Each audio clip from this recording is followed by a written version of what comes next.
Welcome to the Lawns and Life podcast, where DIYers go to get the tips and advice they need to have a great looking lawn. Well, hey there, lawn lovers. Welcome back to another exciting episode of the Lawns and Life podcast, where we dive deep into the world of DIY lawn care. Whether you're just starting out or a seasoned veteran looking to polish your skills, we have got something for everyone. In each episode, I break down simple, easy to understand topics that will help you achieve your dream lawn. My name is Devin. I am the DIY lawn coach, and thank you so much for coming back for another week. Hope you guys are doing well. Hope you had a great week. I'm so excited to record this week's podcast. It's been a really fantastic week for me. It has been extremely hot, so hope you guys are staying safe out there. It is unbelievable. So we've had high temperatures, triple digits, guys. We had one day it was 101 on the way home from work. Unbelievable. And the lawn it looks like crap. I mean, again, we have a cool season lawn. Lawn doesn't look great. It really is taking a hit. The rain has really dried up, so I've had to run the irrigation a couple different times, and that there's no substitute for rainfall. And the nights aren't cooling off either. I think the lows are down into this like 75 a couple nights, and that's pretty warm. Humidity has been high. And so this is what I've kind of been talking to you guys about leading up to this is you got to kind of let your standards go a little bit. And so I'm trying to practice what I preach. But hope you guys are doing well. Hope you had a great week. I had a really good week myself. And like I said, I'm excited to get into this podcast. So what are we going to talk about today? Well, summertime. It's here, obviously. We're talking about the heat earlier. And, summertime brings outdoor gatherings, right? Like parties, pool parties, water slides, kids running through sprinklers, bounce houses, all of these things. And it's a time for us to enjoy the lawn.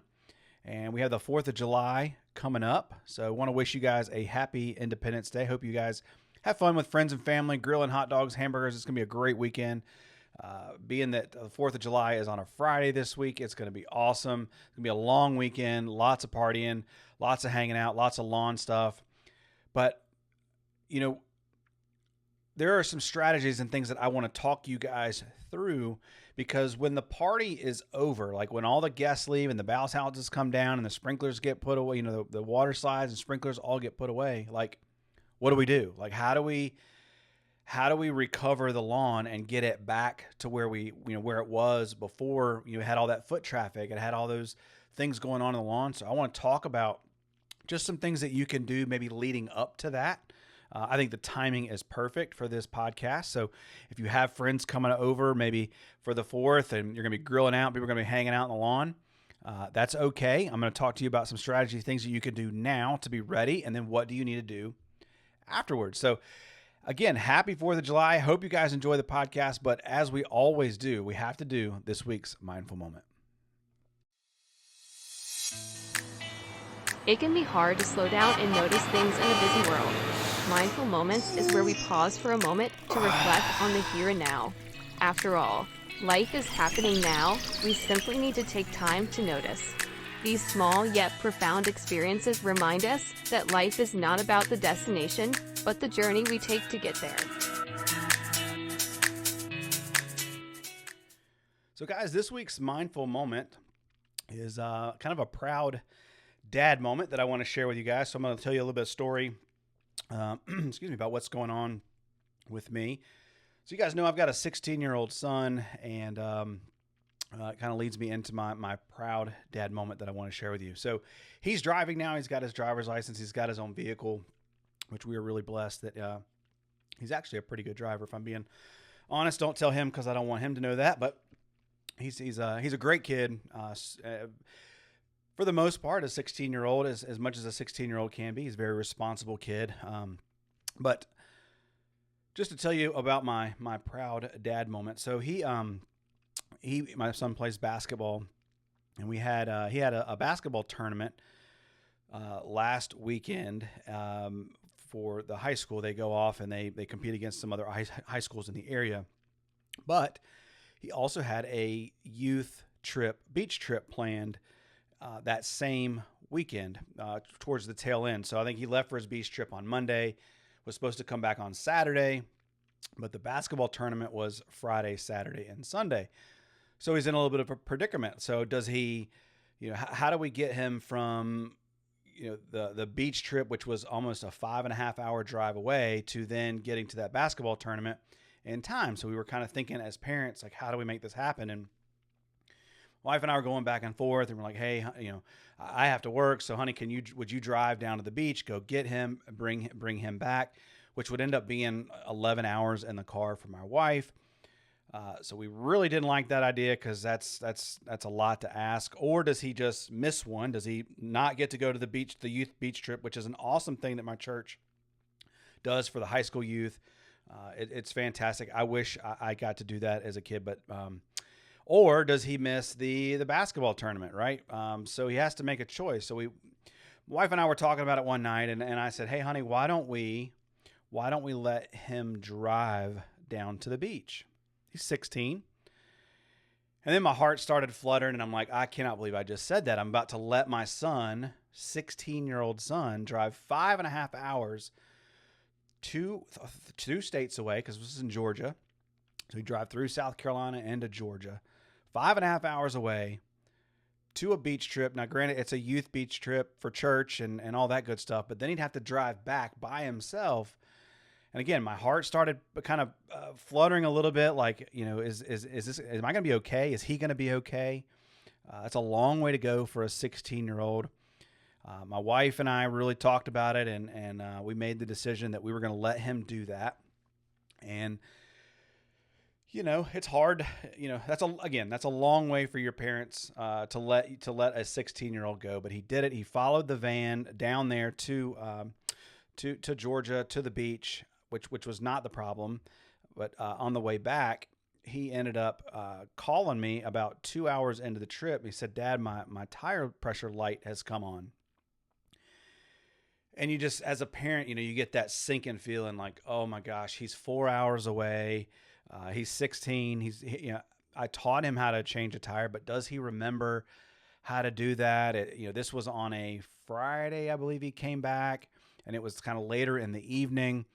So it's like, well, I'm sure all the tire shops are now going to be closed. Like, what do I do? What do we do? And so we talked him through it, and he knew how to check his tire pressure, and the tire pressure came back good.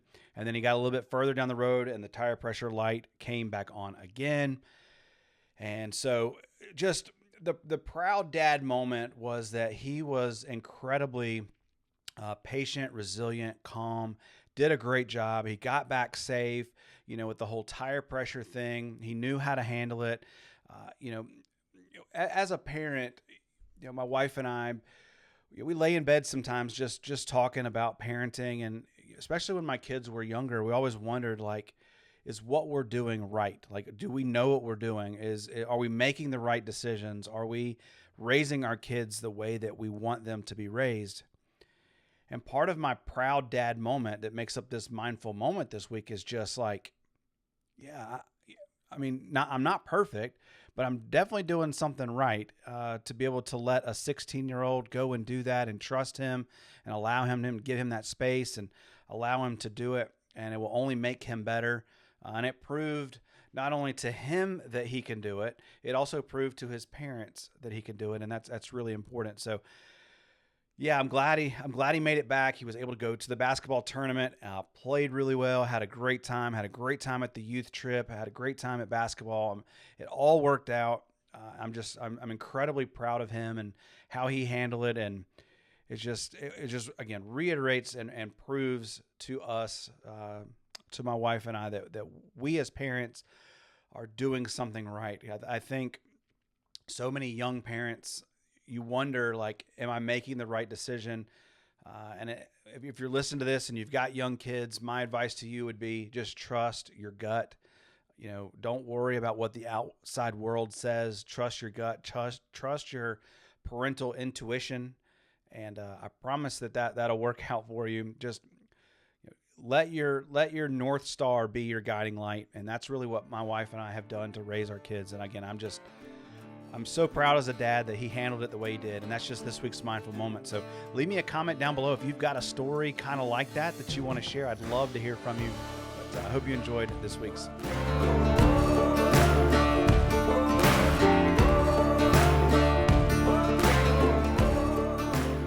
So this week's podcast, it's perfect timing, right? We've got the 4th of July coming up, and we got parties. We're gonna have people. We're gonna be grilling. We got kids maybe running through the sprinklers because it's 10,000, 100 million degrees outside, and we want to enjoy these beautiful lawns that we have. But what are some things that you can do leading up to the party to kind of get yourself ready to help the lawn recover? And then even after the party is over, like what do you need to do or what can you do to get that lawn rejuvenated, right? It's taking a beating. And so that's what we're going to talk about today. So hope you settle in. Let's get after it. So the first thing that you need to do, and this is before the party even starts, maybe 2 or 3 days before the party starts, is I want you to water the lawn, like really, really good, really, really deep. Now, we don't want to soak it so wet that when your guests are walking around, they're trampling through mud, but we want to get the lawn moist. We want to really put a lot of moisture into the soil. And the main reason for that is we're about to stress the crap out of our lawn. We're going to mat it down. We're going to, walk on it. We're going to trample it. And so we really want to make sure that the grass has plenty of moisture in it. We make sure it has plenty of life in it so that the ground doesn't really get overly compacted. And that is going to greatly benefit the lawn later. We're going to talk about that here in just a second. But give yourself an inch and a half of water 2 or 3 days before your planned event on the lawn, and that will significantly help your recovery process a little bit later. And the second thing that you need to do before the party, so you watered maybe 2 or 3 days before, and then maybe the day of or the day before, the night before, I want you to mow the lawn, maybe a notch lower than you normally would. All right. And we'll talk about why we want to do that. And the main reason is because if we're going to be putting bounce houses or slip and slides or people are going to be walking on it, what we don't want to do is have that grass lay down. And we're going to do something here in a little bit that's going to help stand it back up. But we want to try to limit that as much as possible. Plus, there's also going to be one other thing we're going to do here in just a minute that's going to help rejuvenate it as well. And so we want the lawn to be just mowed just maybe a notch or two lower than you normally would. That is going to help the grass not mat down. It's going to make the recovery process so much faster. So number one, water 2 or 3 days before, and then mow the day before, maybe a notch or two lower. All right. So you had a great party. Guests were just having a blast, and now the party is over. The first thing I need you to do is get everything up off the lawn. No matter how late it is, get it off the lawn. Whether it's those slip and slides, get them off the lawn. Lawn chairs, get them off the lawn. That bouncy house, take it down, get it off the lawn. We want to limit the amount of time that stuff is sitting on the lawn. Number one, because the sun is going to rise the next day, and that could create a problem with maybe burning your lawn or causing additional damage. So take your time after you've enjoyed the party, clean up, make sure you get everything off the lawn as best as you can. And then we'll worry about the next steps the next day. But though that's really important to get everything up off the lawn. So then the next day, what do you do? Well, the first thing that I would do is grab a backpack blower, and we want to fluff that grass up. We've matted it down, right? So we've got to stand that grass back up. We don't want it laying over on itself because it's going to choke itself out. All right. Maybe get a leaf rake and lightly rake it. But the best thing to do is a backpack blower and walk around and stand that grass up. Now, it's not going to look great. It just went through a tremendous amount of stress and foot traffic. So just be patient. Don't go crazy. We don't want to tear anything up, but we want to get that grass standing back up. And if you water 2 or 3 days before, this should really make a huge difference. Okay. So now we've walked around, we've blown, we've got everything cleaned up, we've got all the stuff off the lawn, we've taken our backpack blower and we've blown everything, we've stood it up as best as we can. Now what we need to do is we need to water it again, and we need to apply a round of fertilizer. Nothing heavy.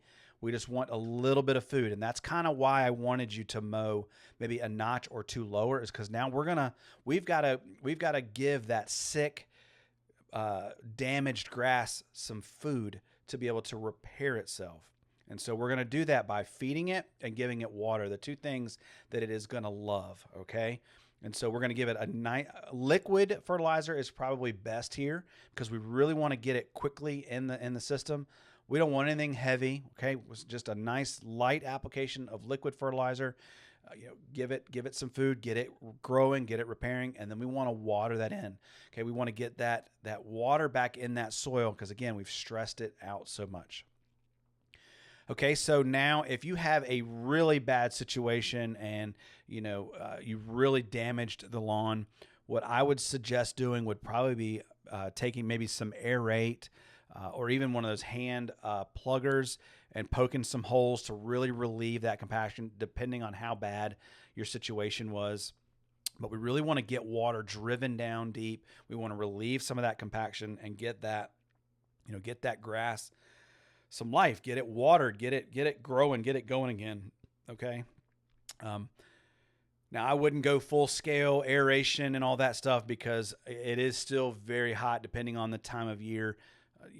We want to be careful around that, because you could end up doing a lot of damage or open yourself up to weeds. Dead grass is one thing, but open yourself up to weeds and a whole bunch of other problems down the road and making the situation worse is not what we want to do.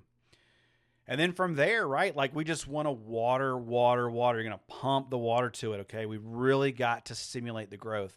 We have to get that grass repaired and growing. And then within a few, 2 or 3 days, maybe week and a half, your lawn will respond. It will come back to life. The grass blades will thicken back up. If you need to go back out there with a backpack blower, maybe once every day or two, just because that grass is going to be weak, and lay down, fluff it back up, keep that grass, nice and healthy. And then, like I said, a week and a half, your lawn will bounce back, and then you can resume your normal mowing height, watering schedule, all that. And you've had a successful party, and your lawn's not ruined, and you're happy. The wife's happy because you had your party, and you're happy because your lawn's not looking like crap anymore. But again, just like we were talking about earlier with the heat, be patient. It's a process. The fortunate thing for us with our cool season lawns is if the damage is too bad, it's okay. We'll throw down some seed in the fall. We'll thicken back up, and it'll be like it never even happened.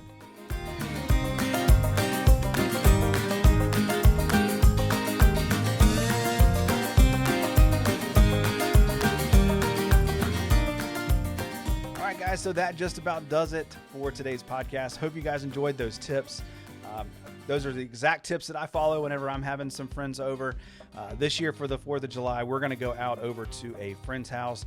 They have a big pool. We're going to do some fireworks. They got a pizza truck. There's probably, 200 or 300 people that come to this thing. It's just amazing. I'm really looking forward to that. Hope you guys have a wonderful 4th of July. Be safe. I love you guys. My name is Devin. I'm the DIY Lawn Coach, and I can't wait to see you on the lawn.